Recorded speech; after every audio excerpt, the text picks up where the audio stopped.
Паміж пустак, балот беларускай зямлі, на ўзбярэжжы ракі шумнацечнай дрэмле памятка дзён, што ў нябыт уцяклі. Здзірванелы курган векавечны. Дуб галлё распусціў каранасты над ім. Сухазелле ў грудзі ўпілося. Вецер стогне над ім уздыханнем глухім, аб мінуўшчыне ў жальбах галосе.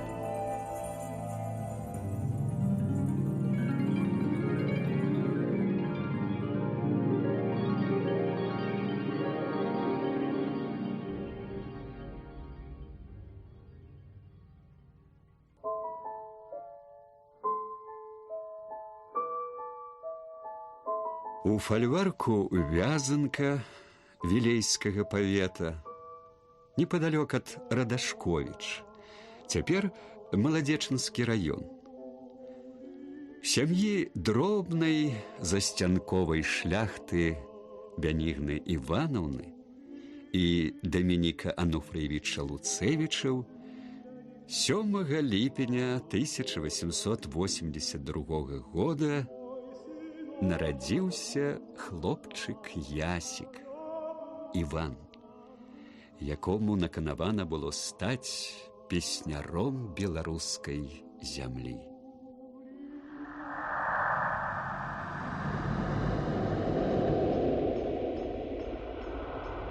Чуць толькі купальскае свята набліжыцца з ночкай сваей, як папараць кветкай заклятай чаруе няшчасных людзей, з надзеяй, верай і сілай зусюль, куды б дзе не зірнуць, праз высі, даліны, магілы па кветку бягуць і бягуць.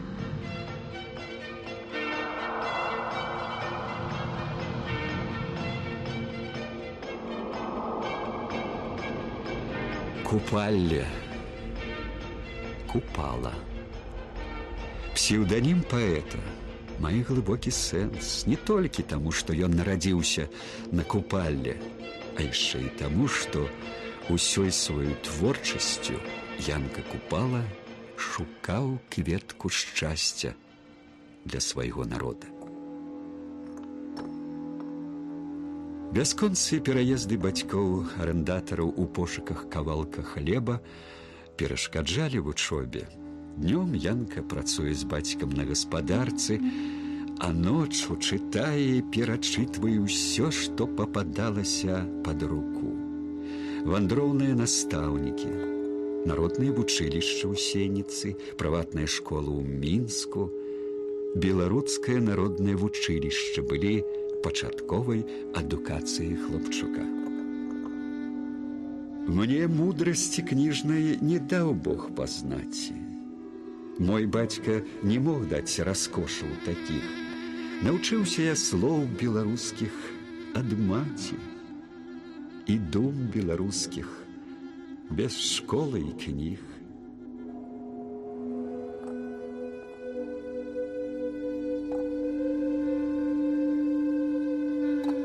Кнігам Янка аддаваўся ўсёй душой і сэрцам.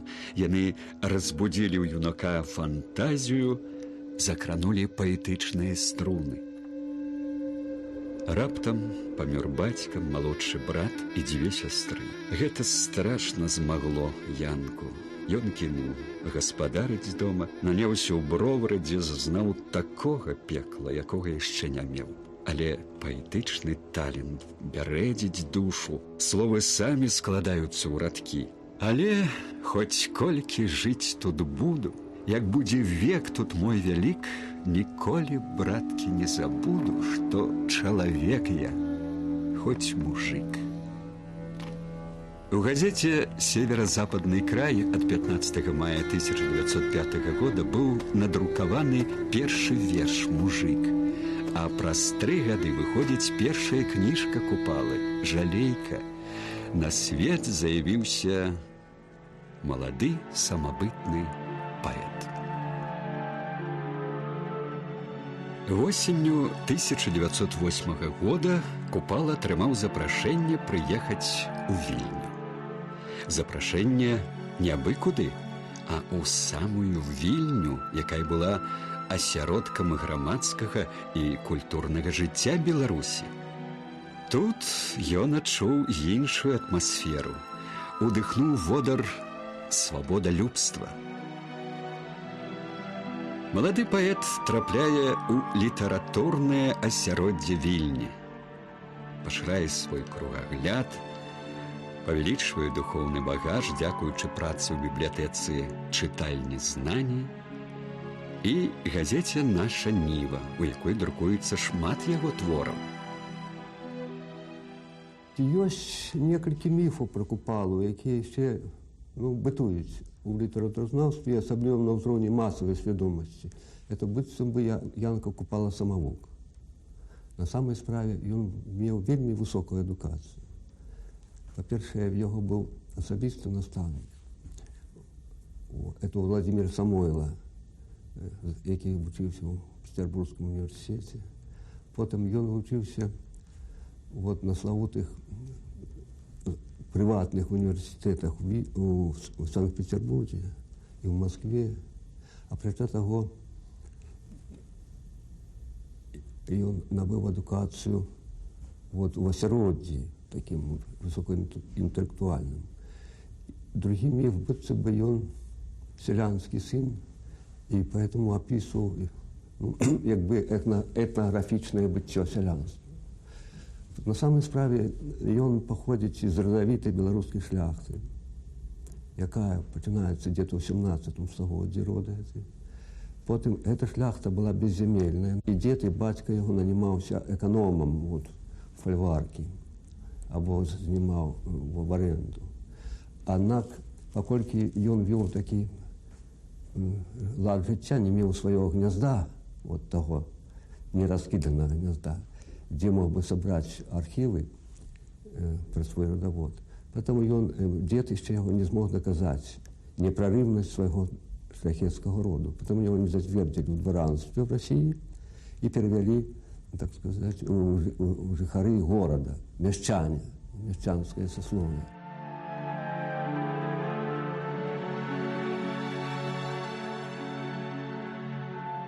Прага да ведаў, адукацыі прыводзіць Янку Купалу ў Петербург, дзе было шмат землякоў-суайчыннікаў.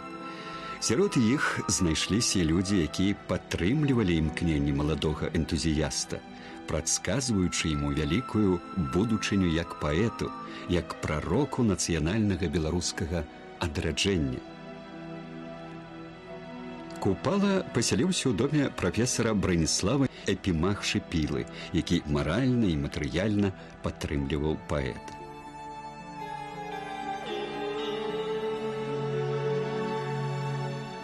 Вучобу на агульнаадукацыйных курсах Чарняева Купала спалучаў заняткамі ў літаратурна-навуковым гуртку студэнтаў Петербургскага універсітэта.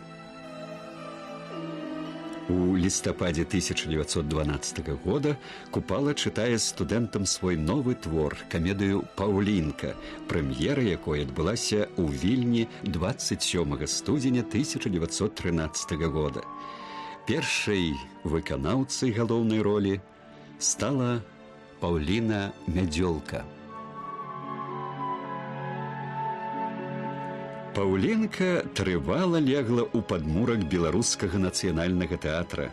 Штогод новы тэатральны сезон акадэмічны тэатр імя Янкі Купалы пачынае неўміручай купалаўскай «Паўлінкай».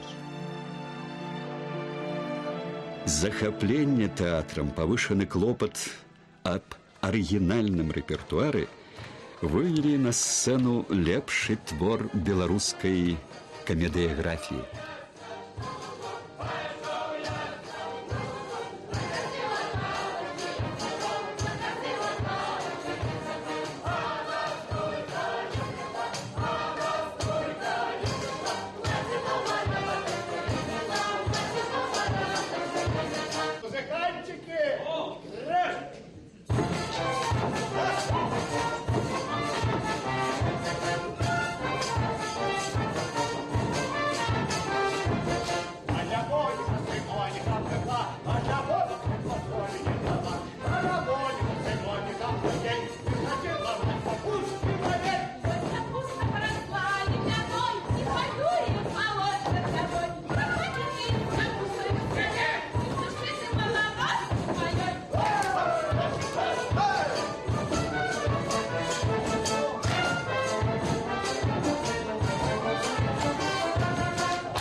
Падчас вучобы ў Петербурзе Купала часта наведвае акопы, фальварак, дзе жыла маці паэта, Бенігна Івановна.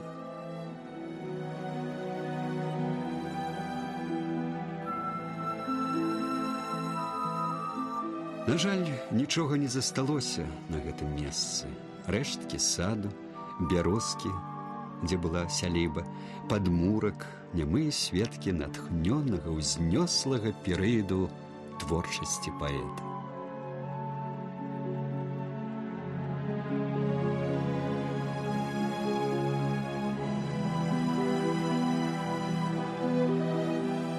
Акопы для Янкі Купалы былі тым жа, што Міхайлаўская для Пушкіна, Ясная Паляна для Талстога.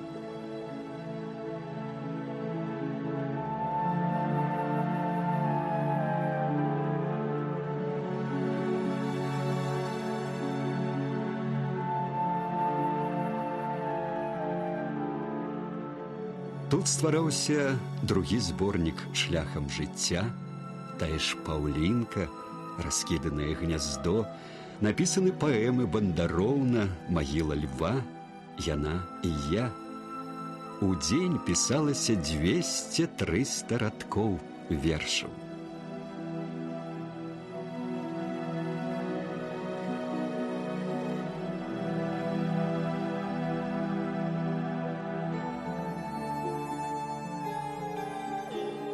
Ва ўсякую мінуту, ва ўсякай патрэбе, і ў полі шырокім, і ў вузенькай хатцы малюся я гэтаму сонцу на небе і зоркам, што ночкай мігцяцца.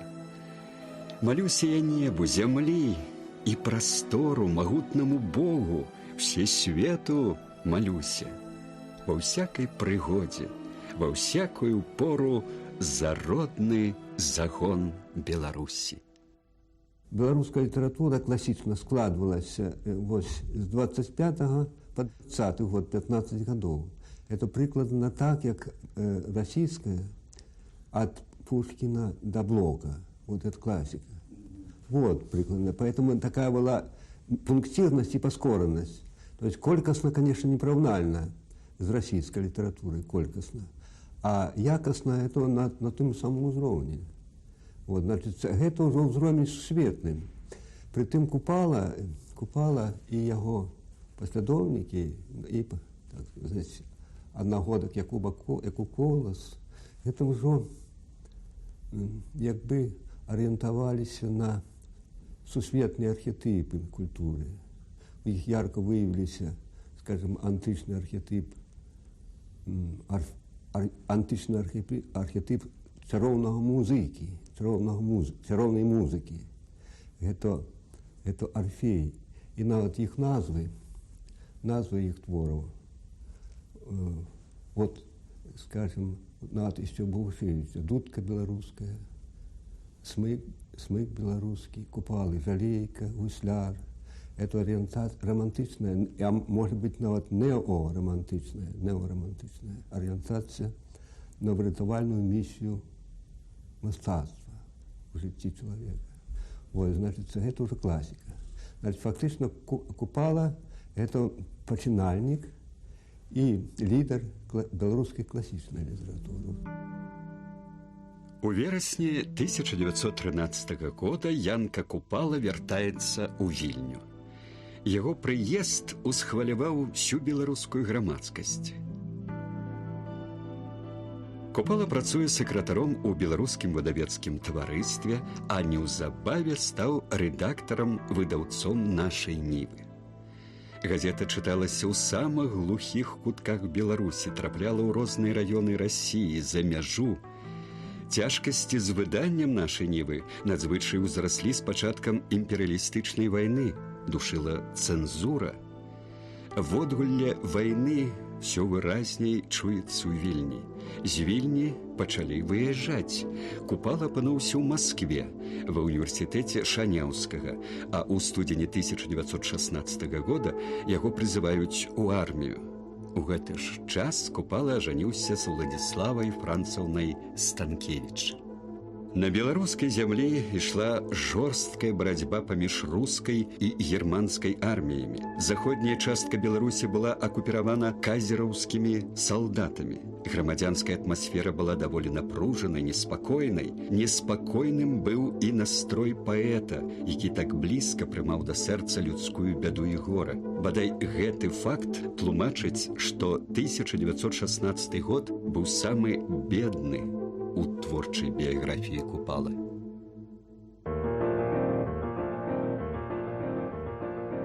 Трэба нам песень гэткіх, што некалі здавен няволя спявала нам царская, калі мы пад ёрмамі горавек пекалі, слухалі свісты на гайкі жандарскія. А песень ясных, як сонца, як воля ўсей неабсяжнай краіны саветаў, песень, што птушкай ляталі б над полем і шчасце тварылі падлетаў да летаў. Гэта прагучаў голас Янкі Купалы. Ён чытае свой верш, прысвечаны першаму з'езду пісьменнікаў СССР. Летам 1925 года ўрад БССР першаму прысвоіў Янку Купалу званне народнага паэта Беларусі. А ў 1939 годзе указам Прэзідыума Верхоўнага Савета СССР Янка Купала ўзнагароджаны ордэнам Леніна. У 20-30-е годы сапраўды ён быў ужо класікам, яго арыентаваліся як на бацьку беларускай паэзіі, беларускай літаратуры ў цэлым, як на Тараса Шевченку на Ўкраіне, прыкладна, або як на Пушкіна ў Расіі, на Байрона там у англійскай літаратуры, на Данта в Італіі, там, в такому плане. До рэчы, паміж Купала і Данта ёсць вельмі цікавая сустрэча в архетипах.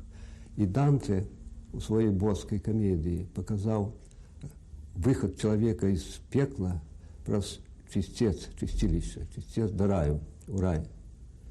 И Купала, до речі, в драме «Раскиданное гнездо» так само показал это. И нават сама назва «Раскиданное гнездо» — это архетип раю. Гнездо заўсёды символизуя замкнутую простору и оборону от антагонисту, от ворогу. У Мінску на гэтым месцы стаяў будынак, дзе з 1926 па 1941 год жыў паэт. Я хотел бы сказать, что Купала – починальник нашей белорусской национальной науки. И в 1927 году урадом Республики Беларусь, Советской Беларуси тогда, Янка Купала, Якуб Колас были затверджены як справадзейныя сябры, члены Інстытута беларускай культуры. А гэты Інстытут беларускай культуры праз 2 гады ўжо ператвораны быў у акадэмію, Беларускую акадэмію навук. Яны сталі першымі нашымі акадэмікамі.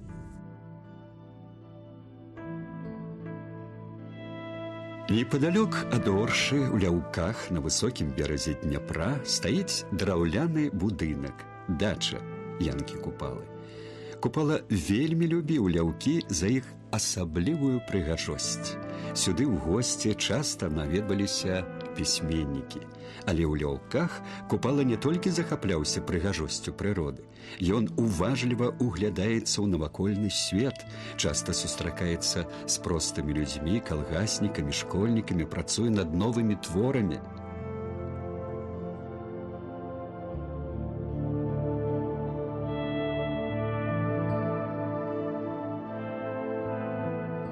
Купалаўскі верш мае непаўторнае, індывідуальнае гучанне. У ім арганічна спалучаны высокая культура класічнага верша з лепшымі народна-песеннымі традыцыямі.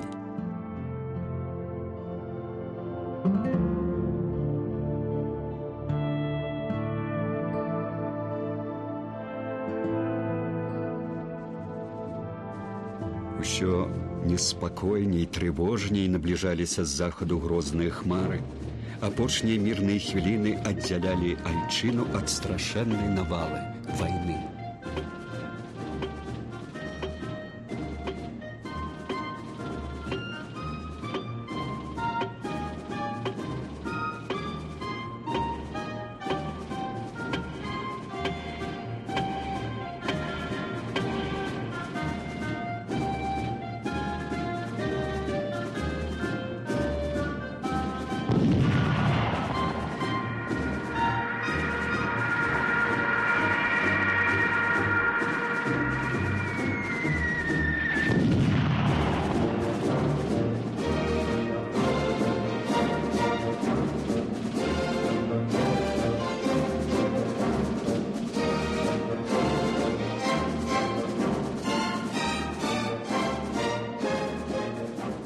партызаны, партызаны, беларускія сыны, за няволю, за кайданы рэшце гітлерцаў паганых, каб не ўскрэслі век яны. У чэрвені 1942 года, напярэдадні 60-годдзя паэта, Янку Купалу выклікаюць у Маскву. Тады ён жыў у эвакуацыі ў печышчах пад Казанню. Купала пасяліўся ў гасцініцы «Масква».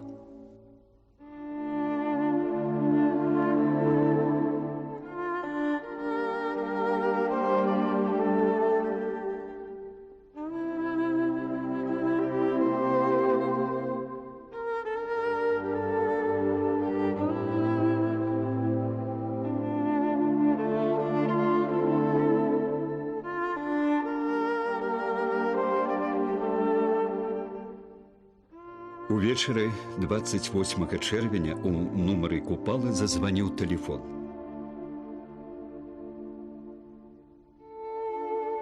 На 10-м паверсе яго чакалі сябры, беларускія пісьменнікі. Разышліся позна, а праз нейкі час разнеслася страшная вестка. Янка Купала загінуў. Пахаванне паэта адбылося 1 ліпеня 1942 года у доме пісьменніка на вуліцы Вароўскага.